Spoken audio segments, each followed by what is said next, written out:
সুপ্রিয় শিক্ষার্থী, আসসালামু আলাইকুম। আরিফস একাডেমির পক্ষ থেকে তোমাদেরকে জানাই শুভেচ্ছা। আশা করি তোমরা ভালো আছো এবং সুস্থ আছো। তো আজকে আমি তোমাদের গণিত বইয়ের পৃষ্ঠা নম্বর 103, ঠিক আছে, ভগ্নাংশের তুলনা, ঠিক আছে। তো আমরা দুইটা ভগ্নাংশের তুলনা কিভাবে করতে পারি সেইটাই আজকে এই ক্লাসে আমরা শিখবো, ঠিক আছে।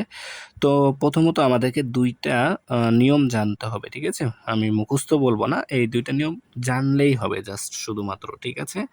তো প্রথম নিয়মটা দেখো, বলছে যে কি, যদি ভগ্নাংশের হরগুলো একই থাকে, ঠিক আছে, ভগ্নাংশের হরগুলো একই থাকে, তবে যে ভগ্নাংশের লব বড়, যে ভগ্নাংশের লব বড় সে ভগ্নাংশের ভগ্নাংশের মান বড়, ঠিক আছে, সরি, তাহলে ভগ্নাংশের মান বড়, অর্থাৎ হরগুলো যদি একই থাকে তাহলে যার লব বড়, ঠিক আছে।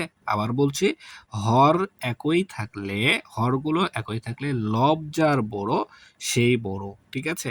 এখানে যেমন দেখো, আমি যদি লিখি এখানে, দেখো যদি আমি এখানে দুইটা লিখি 5/8 আর আরেকটা যদি আমি লিখি 5/7, ঠিক আছে। ধরো এখানে দুইটা ভগ্নাংশ, দেখো হর এখানেও 5 এখানেও 5, ঠিক আছে, তাহলে হর দুইটা কি একই, 5/5। তাহলে এদের মধ্যে কে বড় হবে? যার লব বড় সেই বড়। তো এর লব দেখো 8 আর এর লব দেখো 7, ঠিক আছে। তাহলে প্রথম ভগ্নাংশের লব লব 8, দ্বিতীয় ভগ্নাংশের লব 7। তাহলে আমি যে বলেছি যার লব বড় সে বড়, তাহলে প্রথম ভগ্নাংশের লব যেহেতু বড় তাহলে এটা কি আমাদের বড় হবে, আর যে বড় তার দিকে কি আমাদের চিহ্নটা হা করে থাকে, ঠিক আছে। তাহলে 5/8 আমাদের বড়, ঠিক আছে। তাহলে আশা করি বোঝাতে পেরেছি এটা। এখন দ্বিতীয় নাম্বার রুলস হচ্ছে যে, যদি ভগ্নাংশের লবগুলো একই থাকে তো উপরেরটা কি হরগুলো একই, আর 2 নম্বরে কি লবগুলো যদি একই থাকে তবে যে ভগ্নাংশের হর ছোট সে ভগ্নাংশটি বড়। তাহলে দেখো, লব যদি সমান থাকে তাহলে হর যার ছোট সেই বড়, লব সমান থাকলে হর যার ছোট সেই বড়। যদি এটার আমি উদাহরণ হিসেবে লিখি, দেখো এখানে আমি লিখলাম 8/5 আর এখানে লিখলাম 8, আচ্ছা 5/8 আর এখানে লিখলাম 3/8, ঠিক আছে, 3/8। তাহলে দেখো এখানে প্রথম ভগ্নাংশের লব আছে 8, দ্বিতীয় ভগ্নাংশের লবও আছে 8, দুইটারই কি 8 8।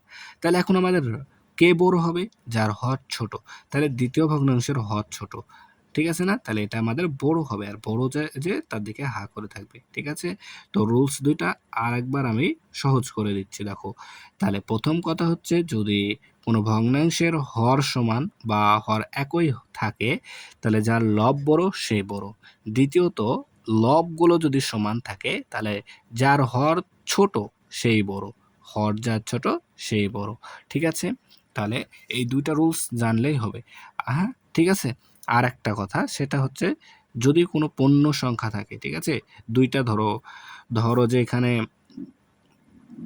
9/8 আছে, এখানে একটা পূর্ণ সংখ্যা 1 আছে, বা 2 থাকতে পারে, বা 3 থাকতে পারে, বা 4 থাকতে পারে। সব সময় মনে রাখবা ভগ্নাংশের থেকে পূর্ণ অংশ বড়, ঠিক আছে, পূর্ণ সংখ্যা বড় হবে।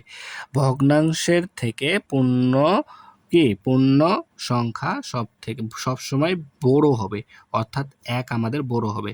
যদি এখানে 2 থাকতো, ঠিক আছে, 2 বড় হতো, যদি 3 থাকতো 3 বড় হতো। তো সাধারণত আমাদের 1 থাকে, ঠিক আছে, সবসময় পূর্ণ সংখ্যা বড় হবে ভগ্নাংশের থেকে, ঠিক আছে, এটা জানলেই হবে। তো এখন দেখো 1 নম্বর বলছে যে এখানে বড় চিহ্ন, বৃহত্তর এবং ক্ষুদ্রতর প্রতীক বসাতে হবে, ঠিক আছে। তো দেখো এখানে 4/1 আছে, এখানে 4/3 আছে, ঠিক আছে। তো দেখো এখানে আমরা হরগুলো সমান দেখতে পাচ্ছি, ঠিক আছে, এখানে হর 4 আছে, এখানেও হর 4 আছে, দুইটার হর সমান।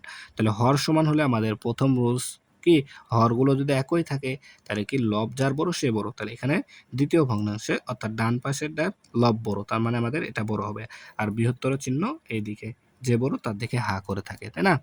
এরপর দেখো এখানে 2 নাম্বার হর 5 আছে, এখানেও হর 5 আছে, দুইটার 5 একই আছে, তাহলে যার লব বড় সেই বড়। তাহলে এখানে 5 এখানে 2 বড়, তাই না, তাহলে চিহ্নটা আমাদের এখন এইদিকে হবে।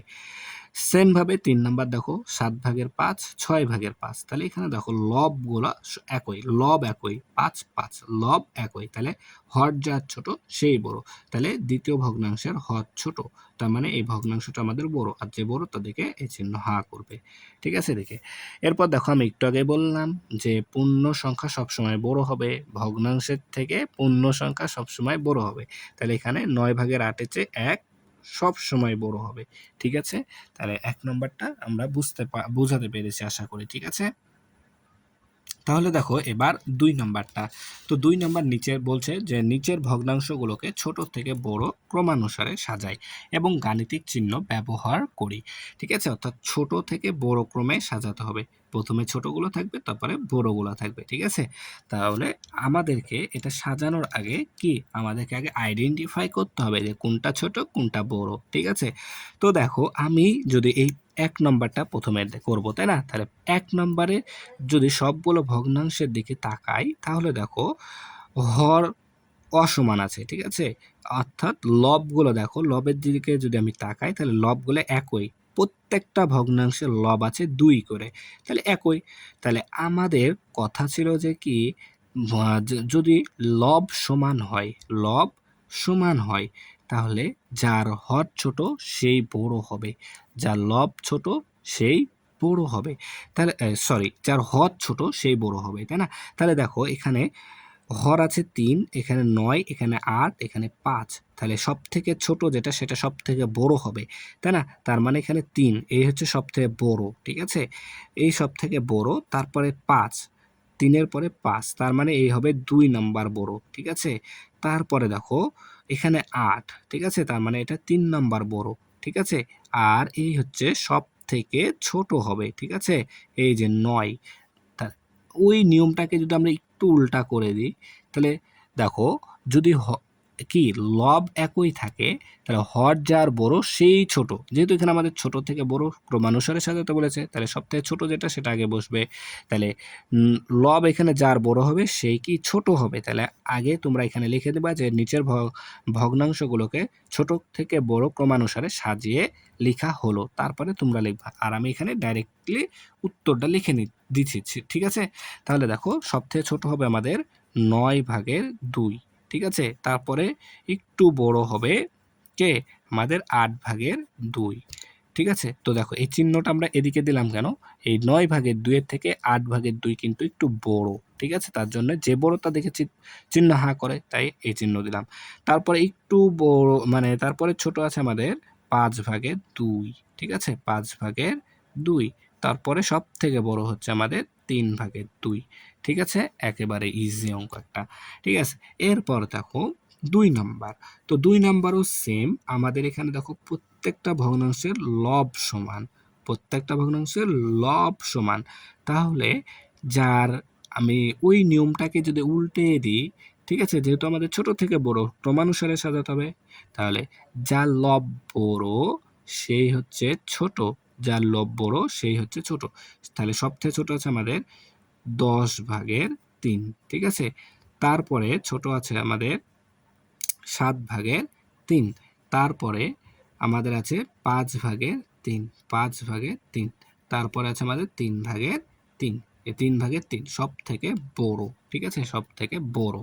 ঠিক আছে, সেম ভাবে যদি এখন আমরা ৩ নাম্বারটা করি, তো সেম ৩ নাম্বারটাও দেখো প্রত্যেকটা ভগ্নাংশের লব সমান, প্রত্যেকটা ভগ্নাংশের লব সমান, তাহলে এখানে আমাদের ছোট থেকে বড় সাজাতে হবে, তাই না? তাহলে যার হর বড়, যার হর সব থেকে বড় সেই বড়, সেই ছোট হবে এখানে, তাহলে আমাদের সবথেকে ছোট হবে ১০/৫।